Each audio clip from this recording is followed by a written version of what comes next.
Okay. Carrot cake చేయడానికి కావాల్సిన ingredients: తురిమిన క్యారెట్, 1 కప్ షుగర్, 1 కప్ మైదా, ఒక 1 ఎగ్, బేకింగ్ సోడా, వంట సోడా, ఉప్పు, తగినంత ఆయిల్. మిక్సీ అయితే తీసుకోవాలి. అందులో ఒక కప్ షుగర్ ఏసుకోవాలి. షుగర్ పౌడర్ అయితే గ్రైండ్ చేసుకోవాలి. గ్రైండ్ అయ్యాక అందులో 1 ఎగ్ ఏసుకోవాలి. అలాగే ఆయిల్ కూడా మిక్స్ చేసుకోవాలి. తర్వాత మనం గ్రైండ్ చేసిన షుగర్ పొడిని కూడా యాడ్ చేసుకోవాలి. ఈ మూడిటిని కూడా గ్రైండ్ చేసుకోవాలి. ఇలా థిక్‌గా పేస్ట్ రావాలి. మైదాని యాడ్ చేసుకోవాలి.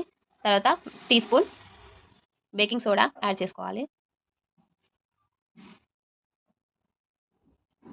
టీ స్పూన్ కుకింగ్ సోడా కూడా యాడ్ చేసుకోవాలి. చిటికెడు సాల్ట్ కూడా యాడ్ చేసుకోవాలి. అన్నిటిని చక్కగా మిక్స్ చేసుకోవాలి. తర్వాత అన్నిటిని కలిపి ఒకసారి గ్రైండ్ చేసుకోవాలి. ఇలా థిక్‌గా పేస్ట్ ఉన్నప్పుడు కొన్ని మిల్క్ కూడా యాడ్ చేసుకోవాలి. అన్నిటిని చక్కగా కలుపుకోవాలి. కలిపేలాక లాస్ట్‌కైతే మనం తురిమిన క్యారెట్‌ని కూడా యాడ్ చేసుకోవాలి. ఇప్పుడు మనం ఎందులో అయితే కేక్ రెడీ చేసినామో అందులో కొంచెం ఆయిల్ పోసుకొని దాన్ని మొత్తం కలపాలి. ఆ గిన్నెకి మంచిగా పట్టేటట్టు ఆయిల్. అలాగే కొంచెం పిండిని కూడా ఇలా ఏసుకోవాలి కేక్ అతుక్కోకుండా. మనం కలిపించిన కేక్ బ్యాటర్‌ని అయితే గిన్నెలో ఏసుకోవాలి. తర్వాత వన్ టైమ్ ఒకసారి ఇలా ట్యాప్ చేసేయాలి. తర్వాత డ్రై ఫ్రూట్స్ అన్నీ పైనుంచి ఇలా ఏసుకోవాలి కేక్ పైన. ఇలా స్టవ్ వెలిగించి సిమ్‌లో పెట్టుకొని మనం రెడీ చేసిన బ్యాటర్‌ని ఇలా పెట్టుకోవాలి స్టవ్ మీద.